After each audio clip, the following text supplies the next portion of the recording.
કિરીટ પાટીવાળા, બોટાદ શહેર ભાજપ પ્રમુખ। આજે દીનદયાળ ચોક ખાતે જાહેરમાં રાહુલ ગાંધીનું પૂતળા દહનનો કાર્યક્રમ કરવામાં આવ્યો।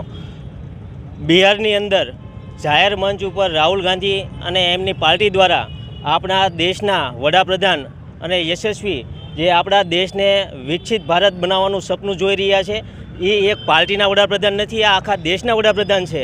અને એમના સ્વર્ગસ્થ માતૃશ્રીનું જે એમને અભદ્ર ભાષામાં જે ટિપ્પણી કરવામાં આવી છે, તો એના વિરોધની અંદર અમે આજે બોટાદ શહેર સંગઠન અને જિલ્લા યુવા મોરચા અને શહેર યુવા મોરચા અને ભારતીય જનતા પાર્ટીના કાર્યકર્તાઓ એકત્રિત થઈ અને રાહુલ ગાંધીનું આ જાહેરમાં પૂતળા દહન કરવામાં આવ્યું છે અને અમે આ સખત શબ્દોમાં એને વખોડી કાઢવી છીએ।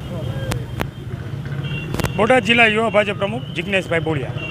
ખાસ આજે બોટાદ શહેર ખાતે પૂતળા દહનનું આયોજન કરવામાં આવ્યું હતું।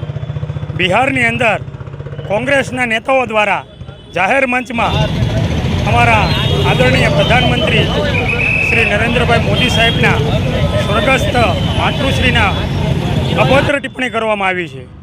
કોંગ્રેસ એમની આ માનસિકતા અને અભદ્ર ટિપ્પણીઓ આ સાબિત કરે છે અને આ કૃત્ય એમનું દેશના વડાપ્રધાન જે નરેન્દ્ર મોદી સાહેબ કામ કરી રહ્યા છે એના વિરોધમાં સ્વર્ગસ્થ માતૃશ્રી વિશે અભદ્ર ટિપ્પણીઓ કરી પોતે હલકી માનસિકતાના છે એવું સાબિત કર્યું છે। એના વિરોધમાં આજે રાહુલ ગાંધીનું પૂતળા દહન બોટાદ જિલ્લા યુવા મોરચા તેમજ બોટાદ શહેર સંગઠન દ્વારા